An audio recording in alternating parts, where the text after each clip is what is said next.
Communist நிர்வாகிகளின் விவரங்களை சேகரித்த அதிகாரிகள் மீது நடவடிக்கை எடுத்தது வரவேற்கத்தக்கது என தமிழ்நாடு காங்கிரஸ் கமிட்டி தலைவர் மாணிக்கம் தாக்கூர் தெரிவித்துள்ளார்.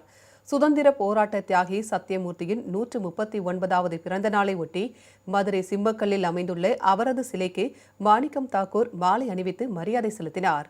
பின்னர் செய்தியாளர்களை சந்தித்த அவர், கர்நாடக அரசு தண்ணீர் திறந்துவிட்டால் அதை எதிர்க்கும் அம்மாநில பாஜகவை கண்டிக்க தமிழக பாஜகவிற்கு தைரியமில்லை என தெரிவித்தார். இந்தியா முழுவதும் மாணவர்கள் ஜனநாயக ரீதியாக போராடுவதை பாஜக தடுக்க நினைப்பதாக குற்றம் சாட்டினார். பூரண மது விலக்கு என்பது காங்கிரஸ் கட்சியின் லட்சிய கனவு என அவர் தெரிவித்தார்.